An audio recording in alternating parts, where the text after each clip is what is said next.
अस्सलाम वालेकुम जनाब, मैं हूं तमीना शेख। आज की अफसोसनाक खबर लाहौर के इलाका मुनावा से। माँ और बेटा जा रहे थे अदालत की जानिब पेशी भुगतने। रास्ते में जाते हुए माँ और बेटे को बेदर्दी के साथ गोलियां मारकर कत्ल कर दिया गया। अच्छा, नॉर्मली जो कत्ल गारत की कहानियां और दास्तानें सुनते हैं उसमें हम ये देख रहे होते हैं, मुद्दइयों को ये कहा जाता है कि तुम केस से पीछे हट जाओ वरना हम तुम्हें कत्ल कर देंगे, हम तुम्हें मार देंगे। लेकिन यहाँ पर कहानी टोटली चेंज है। यहाँ पर उनको मारा गया है जो अपने ही केस के मुल्जिम है और मुल्जिम होने के साथ साथ वो पेशी के लिए पेश होने जा रहे थे। और इनके ऊपर इल्जाम ये है कि बीवी ने अपने शौहर को और बेटे ने अपने बाप को मिलकर कत्ल किया है। अच्छा, आज की जो मैं आपको कहानी सुना रही हूँ, जो पूरे का पूरा मैं आपको वक़ूआ बता रही हूँ, इसकी तमाम डिटेल्स जो हैं वो मैंने आयशा के भाइयों से ली हैं, यानी कि मकतूल आयशा, इसके भाइयों से मैंने तमाम की तमाम डिटेल्स ली हैं। वक़ूआ कुछ इस तरह से पेश आया लाहौर के इलाका मुनावा से, जहां पर रहता था असलम अपने एक बेटे, 3 बेटियां और एक बीवी आयशा के साथ। असलम नामी शख्स है जो कि मनशियात का इस्तेमाल बहुत ज़्यादा करता है। असलम को बहुत ज़्यादा घर की जानिब से, बाहर से, रिश्तेदारों से मना किया गया कि मनशियात का इस्तेमाल छोड़ दो, लेकिन असलम बाज नहीं आया। असलम की कुल जमा पूंजी क्या थी? असलम के पास एक घर था जो इसका आबाई घर था, जहां पर ये अपने बीवी बच्चों के साथ रहता था। इसी के साथ साथ असलम के पास एक बहुत अच्छी, बहुत जबरदस्त दुकान भी थी जिसका रेंट आता था और उस रेंट की वजह से घर का सिस्टम सारा चलता था। और वो रेंट भी कोई नॉर्मल नहीं, अच्छा ठीक ठाक रेंट आता था जिससे घर का सारा सिस्टम चलता था। एक दिन कुछ इस तरह से हुआ कि असलम जो है वो मनशियात का इस्तेमाल तो रूटीन के मुताबिक किया करता था। असलम की डेथ हो गई। जब असलम की डेथ हो गई तो जाहिर है घर वाले बहुत परेशान हुए। जाहिर है जिसका बाप चला गया, जिसका शौहर चला गया, वो बहुत परेशान हुए। अब यहाँ पर हुआ क्या? असलम के जो भाई हैं उन्होंने ये शक जाहिर करना शुरू कर दिया कि हमारी भाभी ने शायद हमारे भाई को कत्ल कर दिया। 6 से 7 माह के बाद उन्होंने राब्ता किया थाने में और जाकर कहा कि हमें इस बात का शक है कि असलम को मेरी भाभी और उसके बेटे यानी हमजा ने कत्ल कर दिया। अब ये इल्जाम लग गया है कि आयशा ने और हमजा ने, जो कि असलम की बीवी और बेटा है, इन्होंने कत्ल कर दिया। थाने पहुंच के वक़ूआ बताया, FIR दर्ज करवाई, कब्र कुशाई के लिए मिन्नत सवाजत की। पुलिस ने FIR दर्ज की। कब्र कुशाई के जो अदालती अहकामात जारी हुए थे उसके मुताबिक कब्र कुशाई की गई। डेड बॉडी का पोस्टमार्टम करवाया गया और पोस्टमार्टम रिपोर्ट का इंतजार करने लगे। अब इससे पहले कि पोस्टमार्टम रिपोर्ट आती, जाहिर है जब आप पोस्टमार्टम करवाते हैं, आप FIR करवाते हैं, आप कब्र कुशाई के ऑर्डर्स लगते हैं, तो ये कोई 1 या 2 दिन का काम नहीं होता, इसको टाइम लगता है। अब जब FIR हुई, दर्ज हुई, तो आयशा और हमजा दोनों को जेल भिजवा दिया गया था अरेस्ट करने के बाद। ये सारा प्रोसीजर पीछे से बाहर होता रहा असलम के भाइयों की जानिब से। जब पोस्टमार्टम रिपोर्ट आई तो पोस्टमार्टम रिपोर्ट के अंदर ये लिखा गया, ये बताया गया कि असलम की डेथ ओवरडोज से हुई है, यानी जो मनशियात का इस्तेमाल बहुत ज्यादा असलम किया करता था उसकी वजह से असलम की डेथ हो गई है। तो फिर अदालत की जानिब से आयशा और हमजा की जमानत मंजूर हो गई।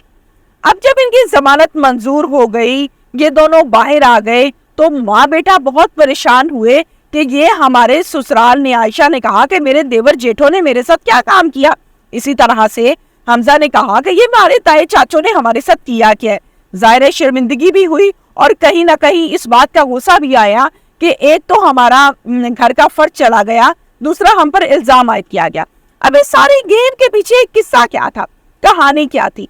किस्सा और कहानी ये थी कि जब असलम फौत हुआ था, जब असलम की डेथ हुई थी ओवरडोज की वजह से, तो आयशा के साथ आकर उसके देवर जेठ ससुराल वाले आयशा के साथ डील किया करते थे कि ये घर जो है ये हमें दे दो, ये दुकान हमें दे दो, हमें ये मसले मसाइल हैं, हम मिलकर खा लेंगे, चलो अभी तुम वक्ती तौर पे दे दो, बाद में ये कर लेंगे, वो कर लेंगे।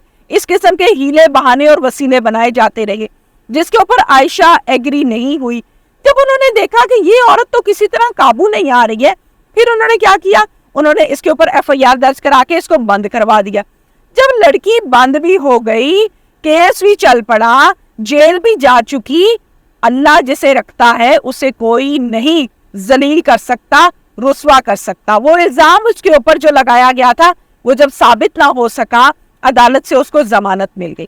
اب جب ضمانت مل گئی، وہ باہر آئے، انہوں نے دیکھا کہ ہمارا گھر بھی ہے جو اس پر قبضہ کر لیا، ہماری دکان کے اوپر قبضہ کر لیا، تو بڑی زیادتی والی بات ہے۔ عائشہ نے یہ کہا کہ جناب یہ غلط ہو رہا ہے، تو آپ ایسا کریں، ہماری جگہ جو ہے اس کو خالی کرتے ہیں۔ ایک کیس وہ جو عائشہ کے اوپر کر دیا گیا تھا FIR، اور پھر اس نے عدالت سے دوبارہ رجوع کیا اور جا کر ریٹ کی کہ ہماری دکان اور گھر کے اوپر قبضہ کر لیا گیا ہے میرے سسرال کی جانب سے۔ اب یہ دو کیسز ہو گئے، ان دونوں کیسز کو عائشہ فیس کر رہی تھی۔ کبھی ایک کیس کی پیشی آتی تھی اور پھر دوسرے کیس کی پیشی آ جاتی تھی۔ یاد رہے کہ عائشہ جب جیل میں رہی تو اس دوران اللہ تعالیٰ نے عائشہ کو ایک اور پیاری سی بیٹی دی، جس کو جنم عائشہ نے جیل کے اندر، جیل کے احاطہ میں رہ کر دیا، اور وہیں پر اس کی کچھ ماہ تربیت بھی کی۔ اس کے بعد وہ باہر آ گئے۔ اب ہوا کیا، عائشہ اور حمزہ کیس کے سلسلے میں اپنی ہیئرنگ کے لیے، اپنی پیشی کے لیے عدالت جا رہے تھے۔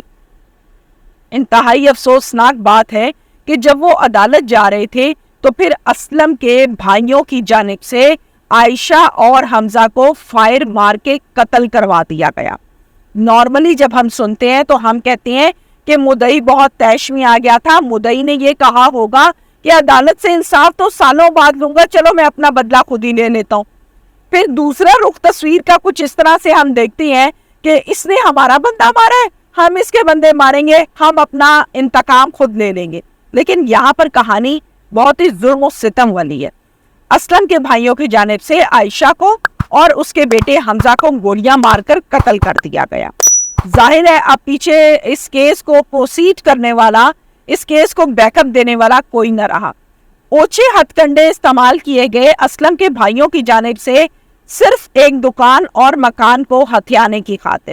یہ ساری کی ساری ڈیٹیلز اور انفارمیشن جو میں آپ کو بتا رہی ہوں، یہ میں مقتولہ عائشہ کے بھائیوں کی جانب سے آپ کو بتا رہی ہوں۔ عائشہ کے بھائیوں سے جب میری گفتگو ہو رہی تھی، جب میں ان سے ڈیٹیل کے ساتھ بات کر رہی تھی، تو مجھے ایک بات جو بڑا دکھ محسوس ہوا وہ بات سننے میں، وہ یہ تھی کہ اس کے بھائیوں کا یہ کہنا تھا کہ اگر پولیس بر وقت اسلم کی دفعہ، جس طرح سے اسلم کی ڈیتھ ہوئی، الزام لگا میری بہن پر، الزام لگا آگے سے اس کے بیٹے کے اوپر، اگر اس ٹائم پولیس صحیح طرح سے کام کر لیتی تو شاید آج ہم گولیوں کی نظر عائشہ اور اس کے بیٹے کو ہوتے ہوئے اپنی آنکھوں کے سامنے نہ دیکھتے۔